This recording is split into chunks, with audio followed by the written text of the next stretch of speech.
Coming up on this edition of the Next Man Up podcast, we'll talk Browns in the playoffs. Baker Mayfield and Kevin Stefanski. My goodness, things are going well for the Brownies. Also, what'd you think of the Cavs draft with Isaac Okoro? D-Man and I will tell you what we think and the latest on Frankie Lindor. Will he be traded before spring training?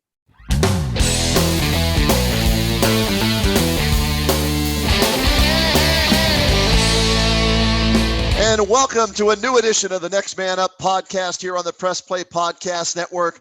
I'm the Roadman, Kenny Roda. My partner, Dennis Manoloff. The D-Man is ready to rock and roll, talking some Browns playoffs.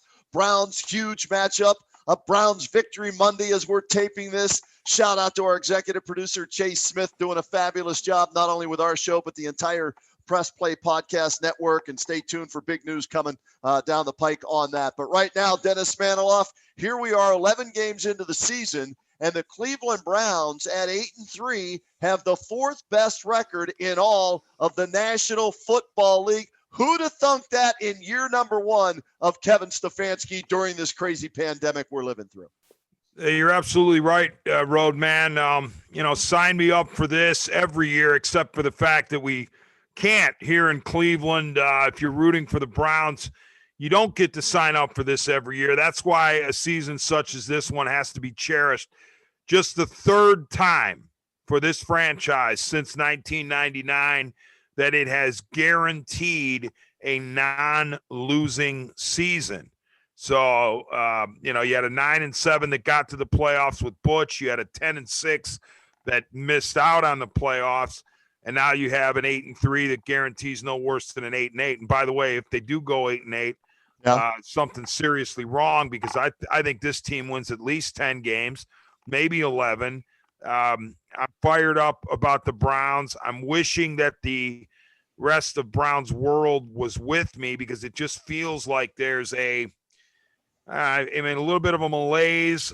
I guess, you could trace some of it to the real world issues that are going on. It seems like everything happening, in the global pandemic has an asterisk next to it. But on top of that, it's not just the pandemic to me that is tamping down enthusiasm on the Browns. It's just a general issue that this fan base seems to have. Maybe I'm misreading it with, this team. Maybe it's because we're so conditioned to losing, we don't know how to react properly when winning actually occurs. But what I've been hearing on my radio show on WTM 1100, Roadman, and I don't know if you're not hearing it, then that's good news. But if you are, then you would further, support my hypothesis. Number one, I'm hearing, well, they haven't played anybody. I'm hearing that as well, D-Man, because I'm the one saying that. Well, and you know what? That's not inaccurate, okay? But my point is you play who's on the schedule. You have no idea, you don't have a great idea, let's put it that way, about what the opponents are going to look like by the time you face them in a given season. I mean, think about the Philadelphia Eagles when they were on the schedule. Did anybody think they were going to be the dilapidated mess that they were when the Browns saw them? Maybe, but I would think not, and not that bad. Think about the Jacksonville Jaguars, the team that the Browns just beat on Sunday. They opened the season with Gardner Minshew mania, defeating the Indianapolis Colts. So if you had the Jaguars coming off of that victory, proceeding to lose 10 consecutive games, then I think you need to go to the nearest casino, because you're seeing things before they happen. The point being, you don't always know exactly the caliber of the competition that you're going to face. Even when the NFL tries to help out the bad teams from the previous year by giving them softer schedules. But that's the one part that I'm hearing. The other part is very surprising to me. People dogging the Bake Show. And, I've got so many negative texts and negative calls about Baker Mayfield. It's like, well, the Browns are 8-3, but Baker stinks. The Browns are 8-3, but Baker's average. The Browns are 8-3, but Baker's not a franchise quarterback. To which I'm saying, when have we ever done that with a winning team, with a winning Browns team? When have we ever said, well, they're winning, but they don't have this or they don't have that? We take the victories and we relish them. We're thrilled normally that we're in a playoff race. Instead, all I keep hearing about is, well, they're not going to go anywhere in the playoffs. And by the end of the season, you're not going to have your questions answered about Baker Mayfield. So this season doesn't mean anything anyway. And I'm like, that's the most defeatist attitude, but it feels like it's far too pervasive in Browns Nation and Browns world. Here's what I'll say about the record and the teams that they've played, as well as Baker Mayfield. All right. Because I broke down the numbers. Their 8 wins are against opponents that have a winning percentage of .335. Okay. So there are 8 victories.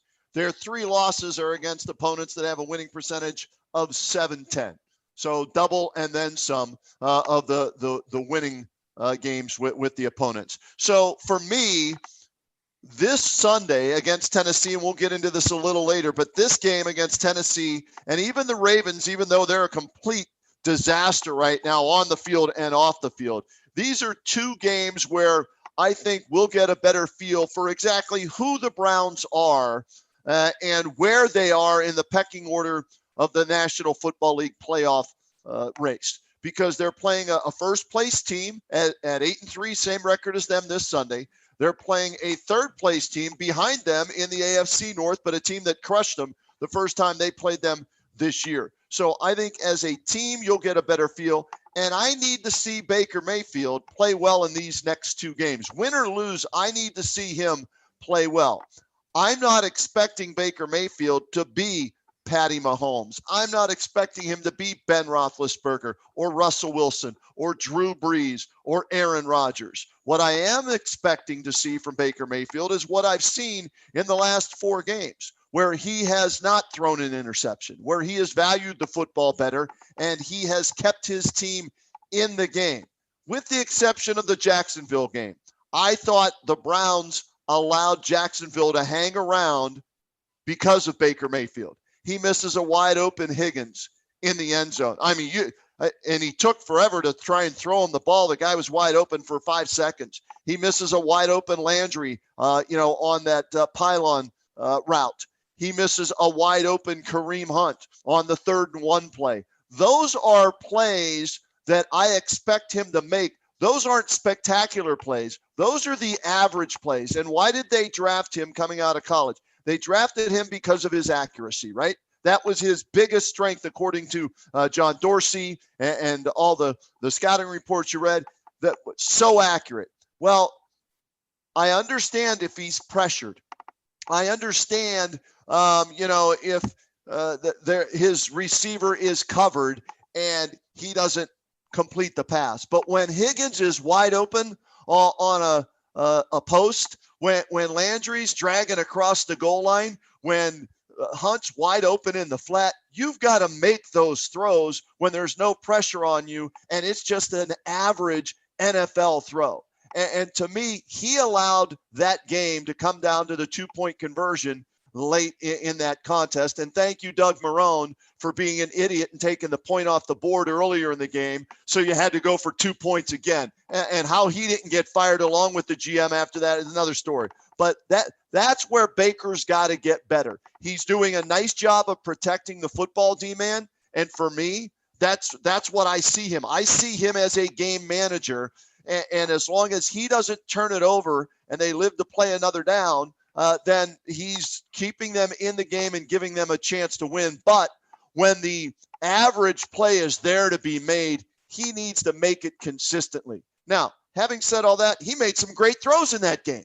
No question about it. He put some dimes out there that were impressive. But it's the average throws, the easy throws, the accuracy that he was supposed to have that bothers me with Baker Mayfield. So I want to see how Baker plays against Tennessee and Baltimore in the next 2 before they take their trip to New York. to play the Giants or the Jets and it's the Giants then the Jets. And then the last game, the Steelers, we'll see if that game means something or not. But these next two games for me will help me understand the Browns as a team better and Baker Mayfield as a quarterback better. Yeah, I agree with a lot of what you're saying about the Bake Show. He needs to play well against quality competition. Even if his team loses, you want to see Baker Mayfield perform well against good teams. And Tennessee is a really good team. However, Tennessee's offense is decidedly better than his defense. So even if Mayfield plays well against Tennessee's defense, some will say, well, that he was supposed to do that because Tennessee is vulnerable on the defensive side. But that offense is really impressive, and that's going to be a load for the Browns to handle, put their 8-3 mark to the test for sure. But regarding Mayfield, I guess, and I've never – Chase knows this, and you know this, Roadman. I've never been a Baker bandwagon guy or Baker or bust, Baker bootlicker.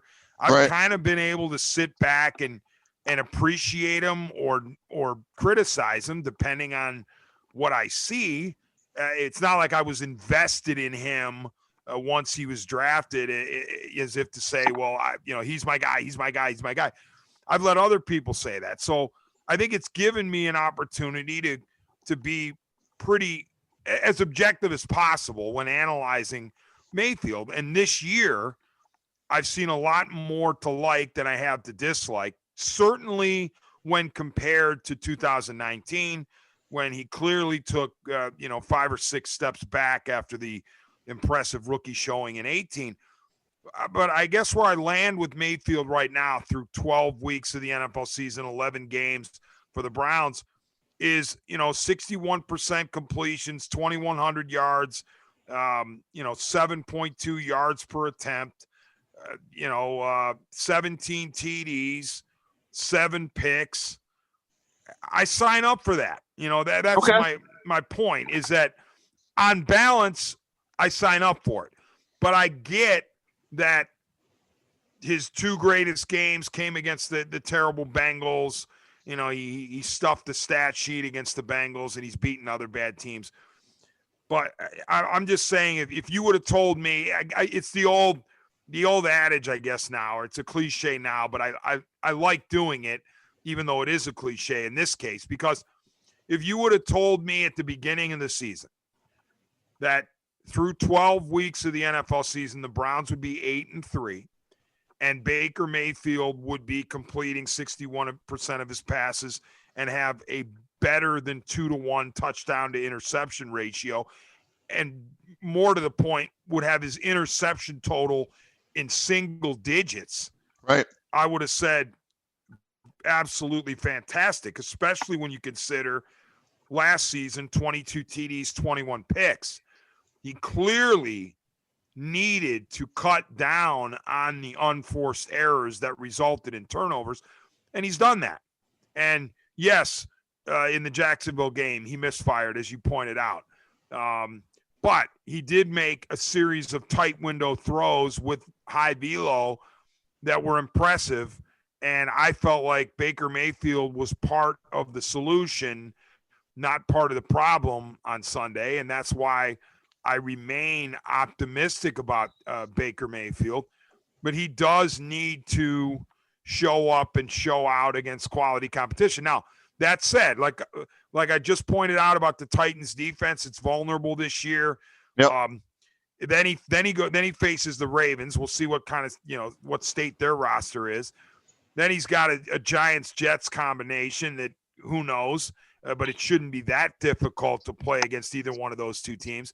And then he might have Pittsburgh throttling back at that point. So you might see Baker against a good defense only one more time before the playoffs. So I guess that's why I just sit there and go, keep managing the game if that's what's required. As long as you have Chubb and Hunt, that should be what's required. And then on top, and a good offensive line, which they have this year. And keep managing the game, limit the turnovers, help your team win Don't necessarily think you have to carry your team to victory, and I'll be satisfied with Baker Mayfield. All right. Having said all that about Baker and coming off, maybe unimpressed to this point based on the wins and who they're against and what Baker's done, here's what I will say on a positive side.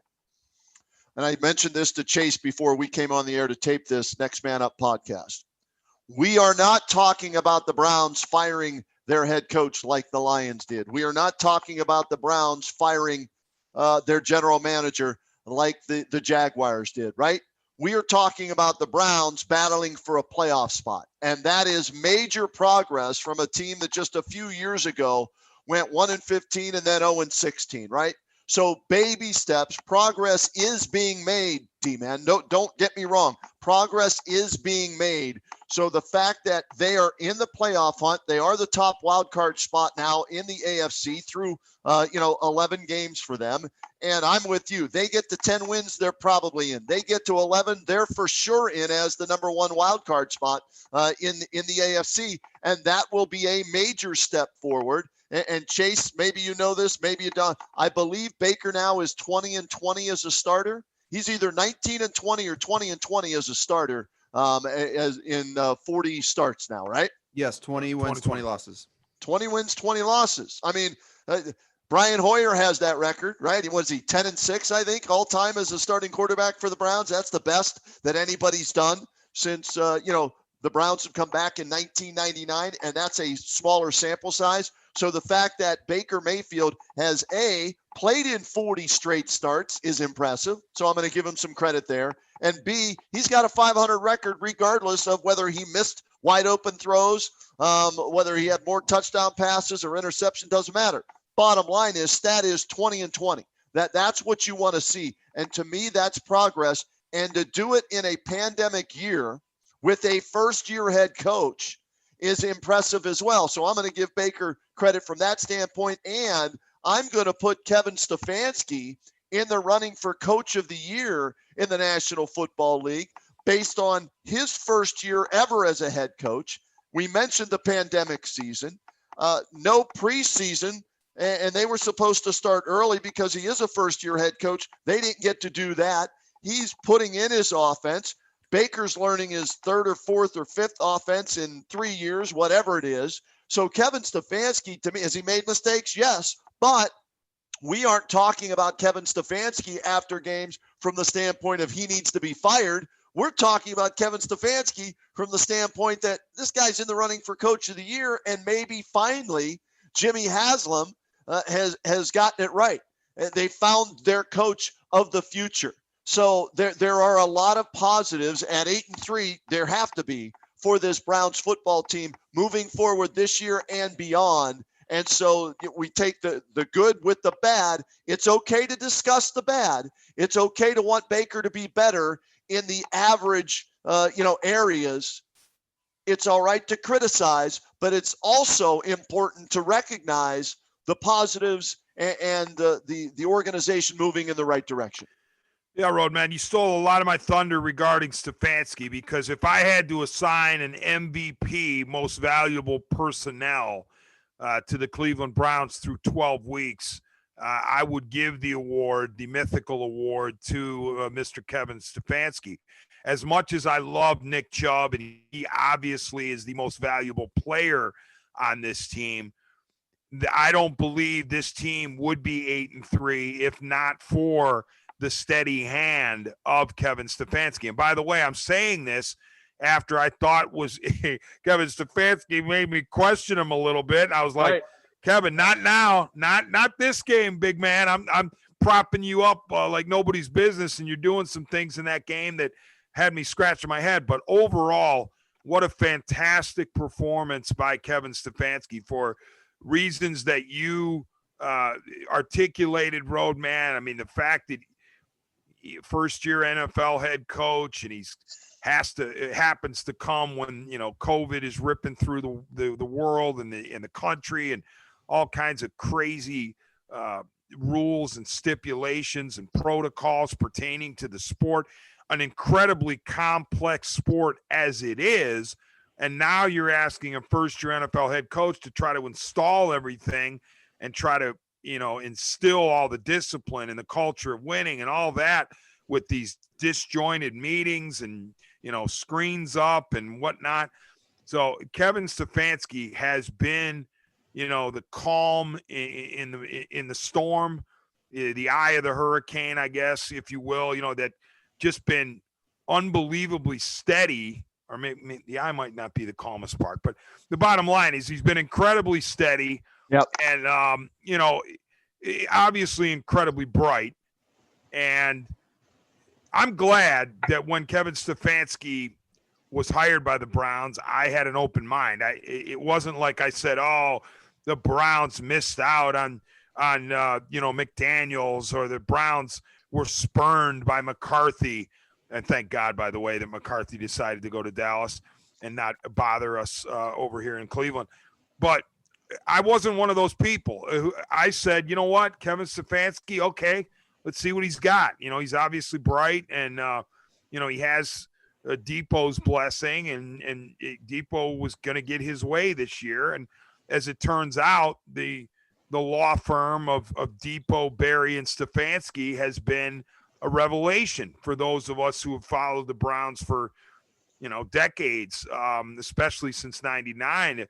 You're not hearing about controversy. You're not hearing about disorganization or discombobulation or anybody backbiting or anything. And granted, 8-3 cures all ills almost. Right. But you wouldn't be 8-3, and you'd potentially be sniping and complaining and whining if you didn't have the leadership that Kevin Stefanski's providing.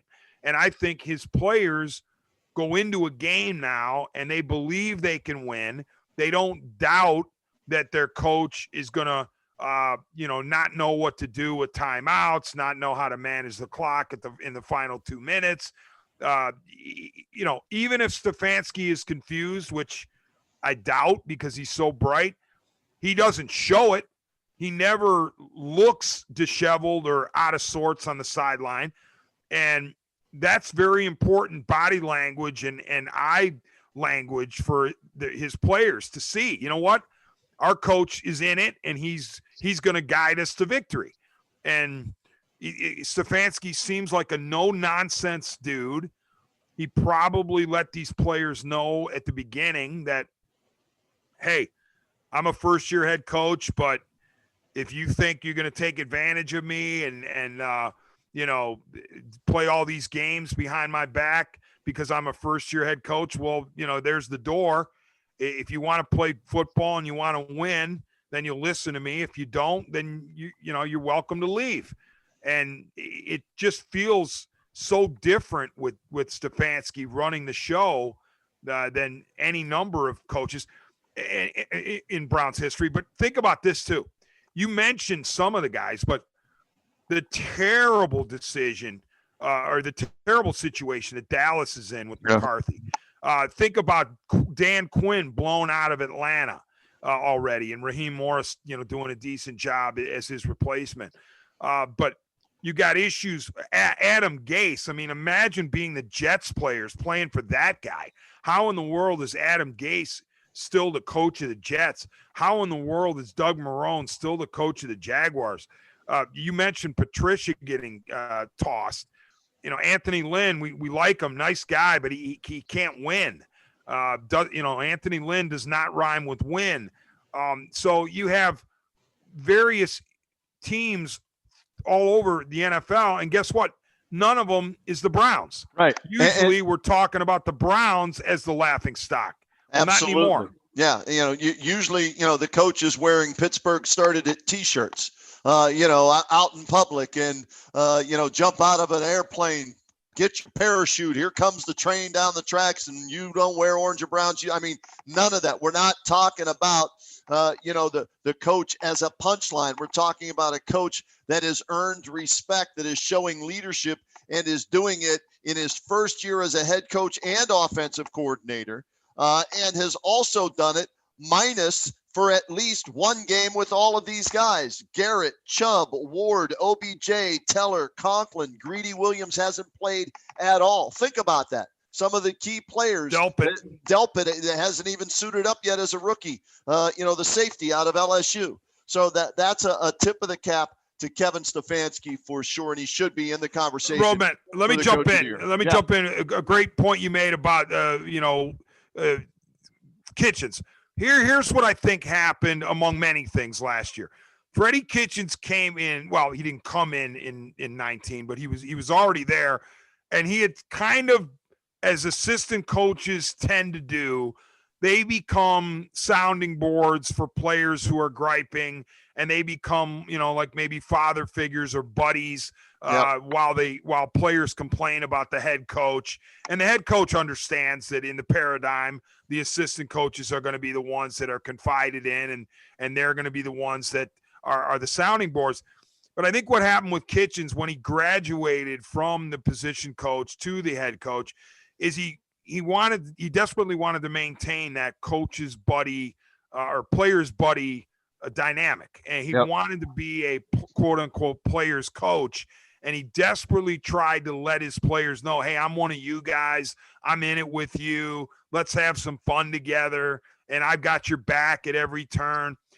Well, it backfired on him primarily because when Kitchens finally realized, hey, I need to discipline this team because this team is out of control. It's not paying any attention to me. Some would say Kitchens is the reason they weren't paying attention. But the point is, when Kitchens did try to discipline, it was too late. Once you allow players to have free reign, good luck trying to rein them back in any sport, not just football. Right. Well, I think Stefanski came in, and not that he was comparing himself to Kitchens, but he just said, listen, I am not your friend. I am not your buddy, okay? I am the head coach of this team. Yes, I want to see you succeed. Yes, I want what's best for you, and I want you to make a lot of money in the process, but I am not your buddy, okay? We are not going to sit here and backslap and have – play pranks with each other in the position rooms and all that. If you want to win, then let me do my job the way I need to do it. If you want to screw around and lose, then okay, that's your prerogative too. But he clearly took an approach where I'm not gonna play these funny joke games, and it's not that he's incredibly tight like Belichick. But he's tight enough where who's boss. And that's an absolutely essential trait for a guy who's just starting out his NFL coaching career. All right, let's do this. Let's get a break in right now, D-Man. When we come back, I want to tell you and our listeners maybe how the pandemic has helped Kevin Stefanski, and we're going to preview the big matchup between the 8-3 Titans and the 8-3 Browns. That's next here on the Next Man Up podcast. Hello, Brooks here with the Books with Brooks monthly book club podcast. We read one book a month and then we talk about it. Books like Stephen King's The Shining or Where the Crawdads Sing by Delia Owens. If you're on the hunt for book recommendations and enjoy sparkling conversation, come read along with us and then listen in. Hey everyone, it's Cameron Justice, co-host of the Orange is Orange or Browns podcast. Make sure you check us out for everything Browns. We got you covered before the game, after the game. Here are our takes, here are our feedback, here are our criticisms, and our praises. If you like the Browns, you're going to love this podcast. Hey everybody, it's Sam Amico from Cavs on the Break NBA podcast. Be sure to give us a listen for all your Cleveland Cavaliers recaps, analysis, breakdowns, draft talk, free agency. The list goes on and on. Give us a listen, Cavs on the Break NBA podcast. Hey, it's JD from the Hyman Podcast. Using a narrative storytelling approach, the Hyman Podcast was created to start conversations that need to be human. Week by week, I'll break down walls and barriers and make people wildly uncomfortable, all the while giving a voice to the voiceless and the marginalized. Consider this your personal invitation to be part of that conversation. And we continue with the Next Man Up podcast. Kenny Roda along with Dennis Manoloff, the Roadman and Dman, talking a lot of Browns football, and deservedly so. 8-3, fourth best record in the National Football League, right in the thick of things for the playoff race. And D-Man, we've been talking a lot about Kevin Stefanski, and deservedly so. And how about this? Tell me if you agree with this or disagree with this. You were talking about why you think he's been able to come in and shape this team, change the culture, not be the buddy, right, of the players like Freddie Kitchens was, but be their leader and a guy they have to listen to. Here's my thought on how, in a strange way, maybe the pandemic has helped Kevin Stefanski. The serious nature of this pandemic, I think, maybe got the players' attention even more so than a new head coach coming in. So I think the combination of no more buddy head coach, the pandemic, and you have to watch everything that you do on the field, in the locker room, off the field, at home, wherever you go. And with Kevin Stefanski, a new voice, reiterating that, enforcing that, but also implementing his coaching style.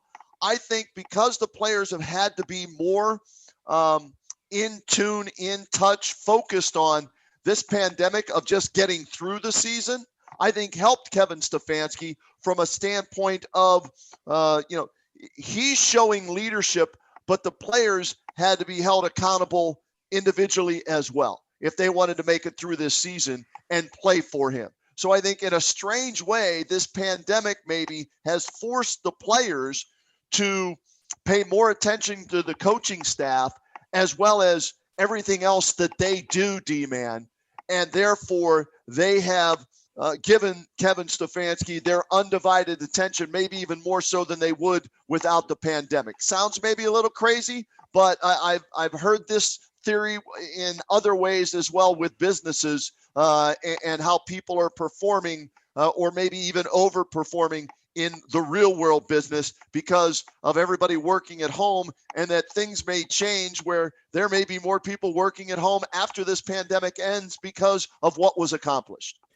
I'll agree with you, Roadman, and I'll add something to it, and that is, yes, in a strange way, COVID-19 has probably benefited Kevin Stefanski, but if it were a universal benefit, then all coaches would benefit, and players on every team would be listening, and there wouldn't be anybody fired. The point, the thing I wanted to add to it is Stefanski's attributes have been critical in the era of COVID, specifically his intelligence, his organizational skills, his discipline. Now we're not privy to the discipline, right? But we would assume that given how it seems like these players are behaving, that the discipline was laid down early, and he let it be known that this is how it's going to have to be. But as you pointed out, there isn't as much latitude in a COVID season as there would otherwise be.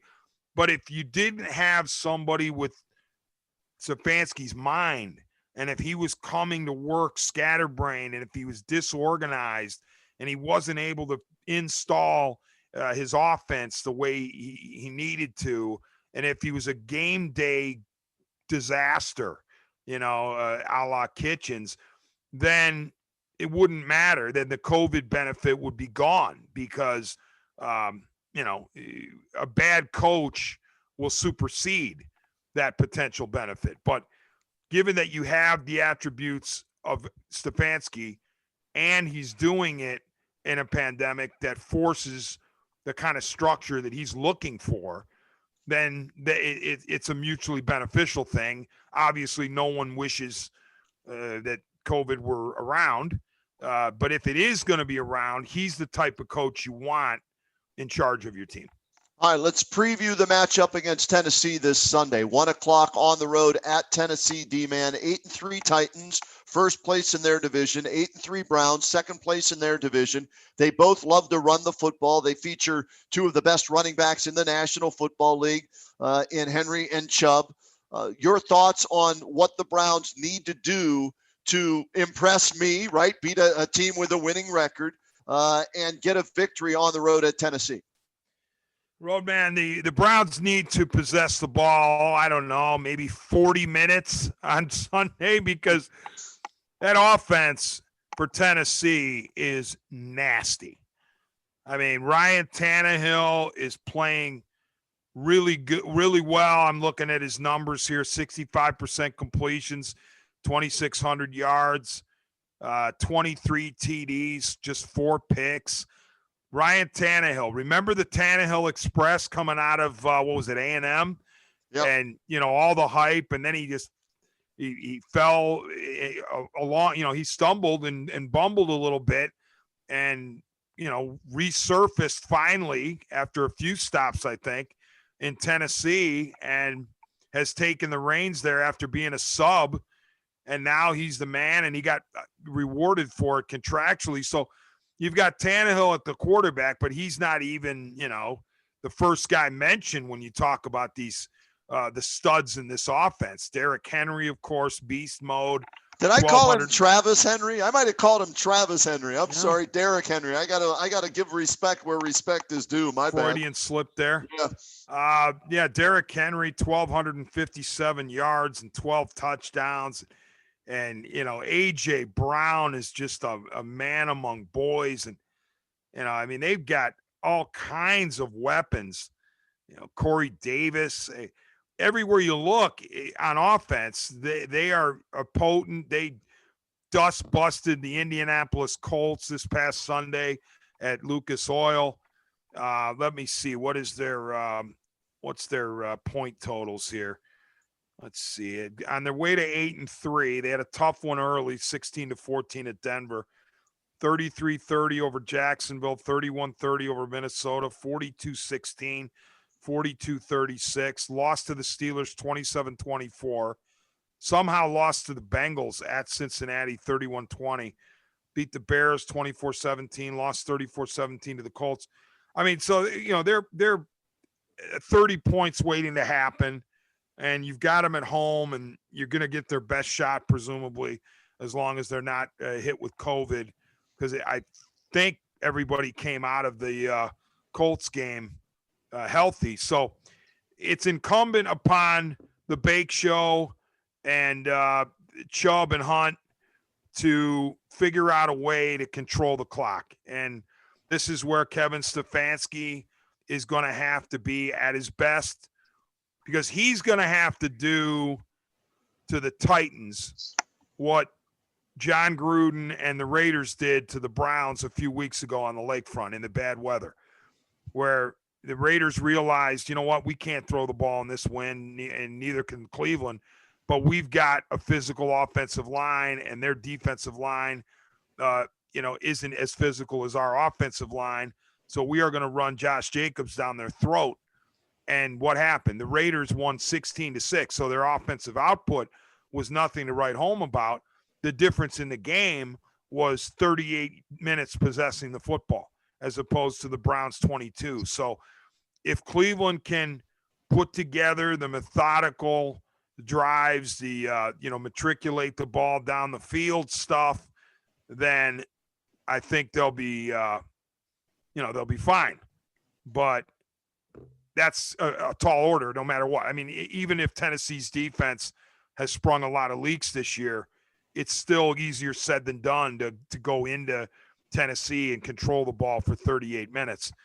But that's what I think they'll have to do, because you're facing an incredibly potent offense, and that potent offense is facing a defense that leaves a lot to be desired. Even with Myles Garrett coming back, there are holes in this Cleveland Browns defense, and I'm sure the skill position players on the Titans are licking their chops.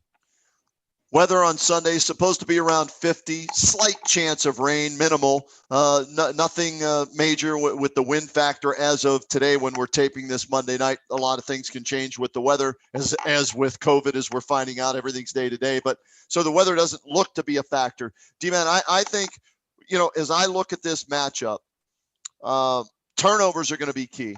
Okay. If the Browns don't turn the ball over at all, you can't have a Harrison Bryant fumble that put Jacksonville right back in the game like that, right? Baker's got to continue to not throw interceptions. And is it me or I'm sorry, since OBJ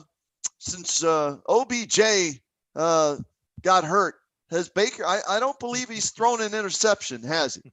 That would be 0 picks since OBJ went down. Okay, I'm just saying he might have been forcing the ball a little bit to the diva wide receiver. Again, I wish nothing but the best for OBJ. I hope he returns 100% healthy, but it would not shock me if they play well the rest of this season that they trade him and try and get some defensive help for him in the offseason. But that's for another podcast here on the next Man Up podcast and the Press Play Podcast Network. So I'm just saying, value the football if you're Baker Mayfield. Again, manage the game, get the ball to your playmakers, and that would be Nick Chubb, Kareem Hunt, Jarvis Landry. Nice to see him reach the end zone this past week for the first time this season. They're going to need another big game out of him. Higgins, to me, can be a playmaker in this game. He and Baker seem to be on the same page most of the time. He ran a great route. He was wide open on that, touchdown pass that should have been. So that shows you Higgins is doing his job. So Baker needs to not turn it over, not miss the easy throws, the simple throws you expect him to make. And the defense has to create a turnover or two, D-Man, because they are a defense that is going to give up points. We know that, right? With Myles Garrett, without Myles Garrett, if the weather's decent, teams are going to score on that defense. They just are. And so with that in mind, that's why you can't turn it over. You have to score as many times as you can. And I think this game's going to be in the high 20s, low 30s. And the team that may have the ball last on Sunday in Tennessee may end up winning this one. And I expect both Chubb and Derrick Henry, I'll get it right this time, to both have over 100 yards. Like I said, a turnover could swing it, or whoever has the ball last can swing it. So I expect this to be a great test for Baker and the Browns. And Tennessee needs this to stay in first place in their division. So this is a huge game for them. And it's 2 8-3 teams going head to head. I'm looking forward. How about this, D-Man? The first week of December, I'm looking forward to a head-to-head matchup in a playoff race that involves your D-Man, your Cleveland Browns. How about that? Yeah, it's a beautiful thing. And I get to be on the radio hosting, trying to catch up to the Roadman. He hosts like 50 shows a week. I only get 4 or 5, but I start tomorrow and I want a continuation of my End Zone show on Sunday. I just want to talk Browns till I'm blue in the face, because think about how we have to cherish this. It's a sad state of affairs. It's a sad commentary that this is just the third season that the Browns have locked up a non-losing record since '99. Okay. But it's also true that it needs to be cherished. I mean, yes, it's sad, but it's also important that you sit there and you go, gee, this is only the third time. So it's rare air. So let's have fun with it instead of trying to nitpick. And, I had people calling the End Zone show after the game, Sunday, the defense blew this play and the defense blew that play and they didn't sack Glennon and they, but you know what? They won the game. They figured out a way to win. They almost lost, or not lost. They almost got tied. I mean, I had to remind people they weren't in danger of losing, but they were in danger of having the game tied. But here's the point about the 8-3, though. Yes, the Browns have fattened up on the sad sacks, but as you pointed out, Kenny, not long ago, the Browns were the sad sacks. Yep. So they were the one of the teams that the other team was going in saying, we're going to fatten up on these guys. And number two, a game like Sunday's was a game the SOBs, the same old Browns, would have figured out a way to lose. They would have created a way to lose. Mike Glennon would have cashed in the 2-point conversion. Then they would have lost the flip in overtime. And, Tennessee or Jacksonville would have gone down the field and scored a touchdown. The week before that, the Eagles, somehow, some way, the Browns would have screwed that one up. The Texans game, they would have figured out a way to blow that. But the point is, they're winning the games they're supposed to win instead of creating ways to lose. And the more you do that, the more distance you put between you and the hapless outfits of this franchise. And you know what's glorious? And I know I'm, going against what I'm about to say by mentioning their names, but you barely hear about the Haslams. Right. And it's a beautiful thing. And I got to say this, I credit Jimmy and D. They could easily be, as the owners of the franchise, they could be out there on Zoom every day like Jerry Jones or after the games, and they could be chortling, look at us, look at us, look at us. We're 8-3. We're the owners of the team. To my knowledge, the Haslams have laid low. They've been very quiet. They've allowed their front office people to get attention, or their coaching staff to get attention, or most importantly, the players to get attention. And that's a credit to the Haslams, because listen, if I were the Haslams and I had such a terrible run as owners of the team, when my team finally started winning, you better believe I'd be running out there gobbling up every possible interview opportunity available. You mean like Jerry Jones? Whenever they win, you see him and hear him everywhere. When they lose, you can't find him. Yeah. Okay. Well, he does do every game. He meets with the media after the game, which is ridiculous, win or lose. But yeah, I mean, the Jerry Jones type. If Haslam were truly a megalomaniac, he would put himself out there right now and say, "Look, I'm finally the man here. I'm the owner of this team. I'm the one who hired DePodesta. I'm the one who hired Andrew Berry. I'm the one who signed off on Stefanski." But he's not doing that. And so, yes, it's easy. It has been easy to kick the Haslams when they're down, because they've been down pretty much their entire ownership. But I want to be fair about it. So when the Browns are playing well and they're owned by the Haslams, I want to give Jimmy and D credit for laying low and not being attention hogs and letting the attention go to the players, the coaches, and the front office. It's a fair point on your part, D-Man, and well said. And going back to one of the other things you were saying about in years past, they would find a way to lose.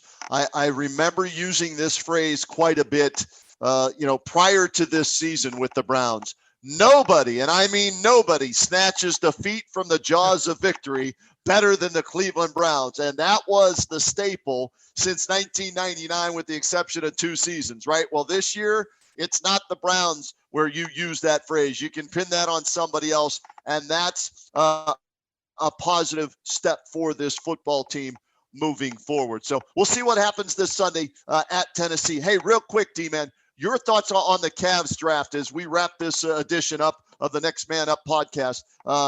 Isaac Okoro, surprised that they went with Okoro, who's a 3-and-D guy that can't shoot the 3, or no? Did you think he was in their wheelhouse and might get drafted by them? Not really surprised they went with Okoro, just because I'm a reader of Chris Fedor, our buddy Chris Fedor, of Cleveland.com, and the Plain Dealer does a fabulous job, and he through his sourcing predicted the Cavaliers would draft Isaac Okoro, the swingman out of Auburn, and Fedor was correct.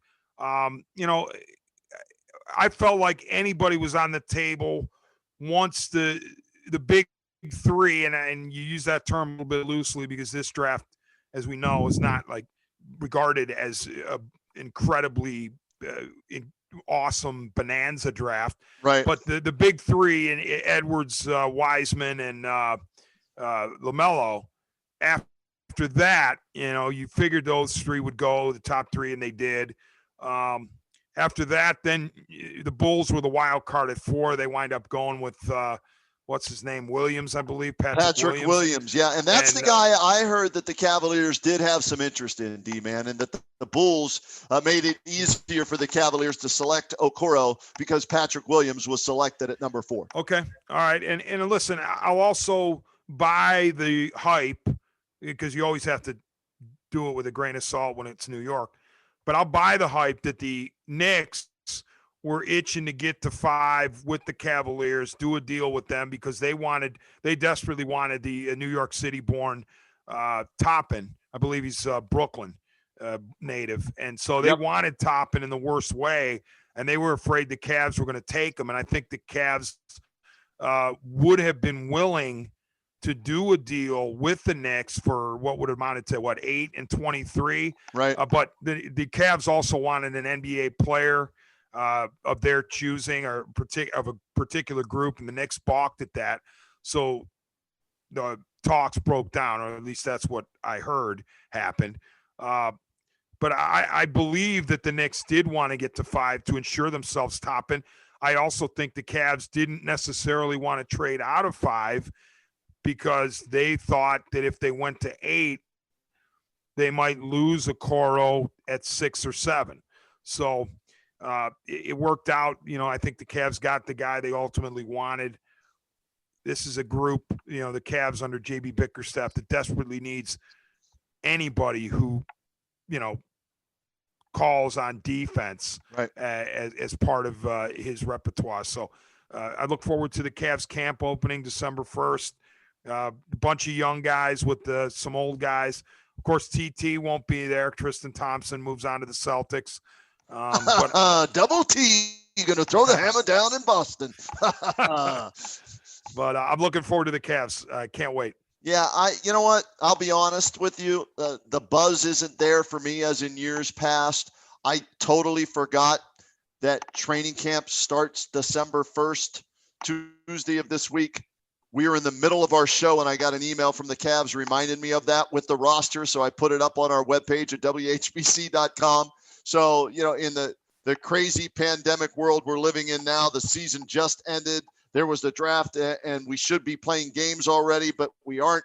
And the season, I totally forgot about it. So caught up in football with Ohio State, we won't even get into that here today, and what's happening with the Buckeyes and COVID and everything like that, and with the Browns being a playoff team. How about that? I'm talking more about the Browns than I am about the Cavaliers. But I will pay attention. I've got them somewhere. They're playing 72 games. Maybe 22 in that vicinity. 25. I think it's going to still be another long year, rebuilding year. Maybe with some trades in the middle of the season. We'll have to wait and see.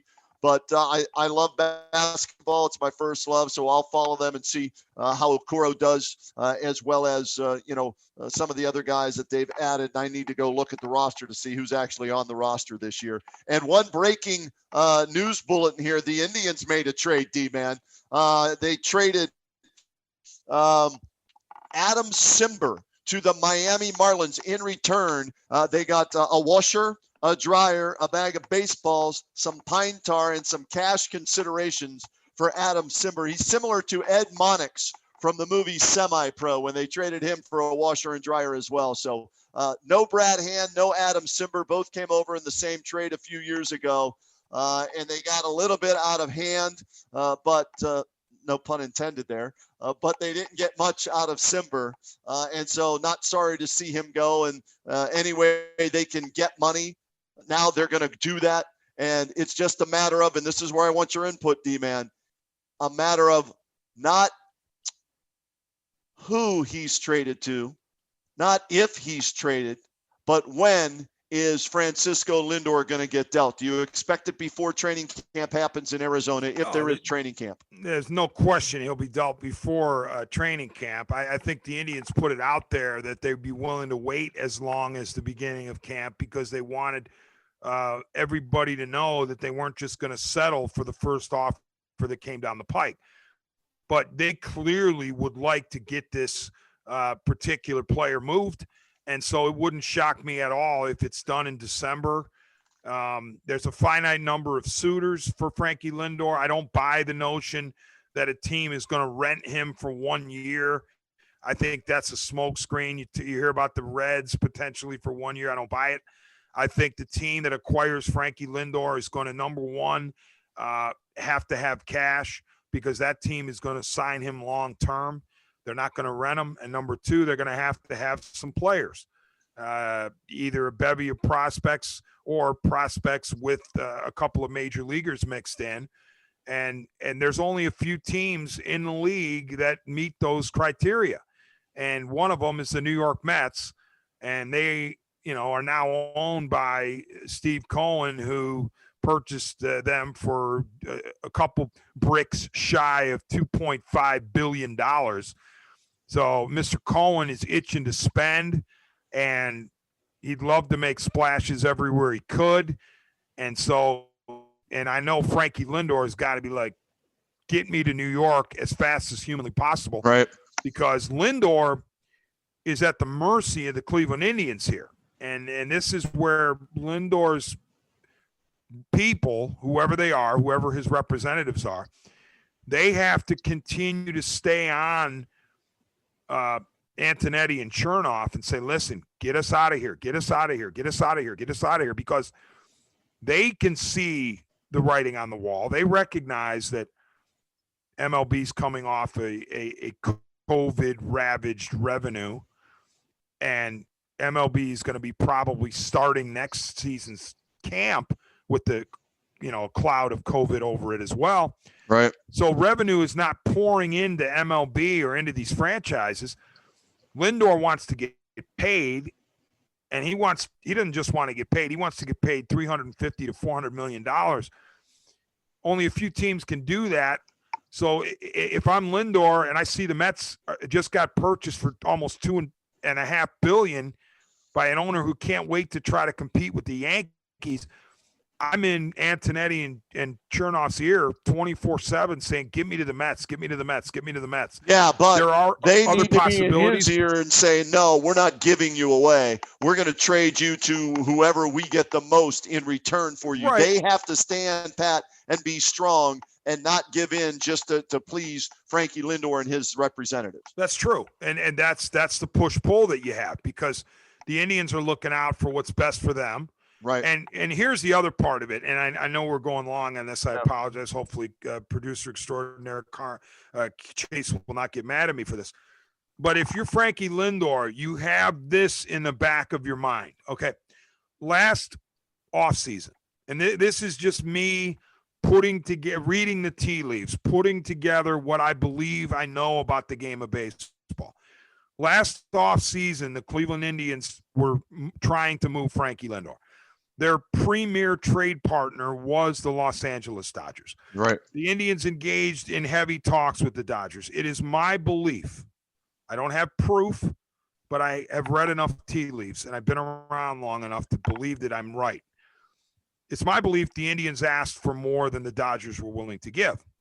So the Dodgers backed away from the table. Well, that kept Frankie Lindor in Cleveland and not in LA. And guess what happened next? The Los Angeles Dodgers moved on to the Boston Red Sox and Mookie Betts. They acquire Mookie Betts, and they paid Mookie Betts. Yep. So if you're Frankie Lindor, you're going through this past season, 2020, you're playing in during a pandemic with no fans in the stands, when your nickname's Mr. Smile, and in your mind and in your heart and in your soul, you should be wearing Dodger blue right now.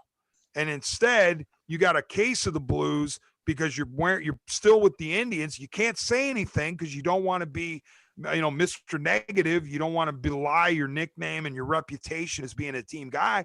But if I were Frankie Lindor, I'd be saying that should be me. I should be Mookie Betts, okay? Although I'd be playing short, not right field. And look what happened to the Dodgers.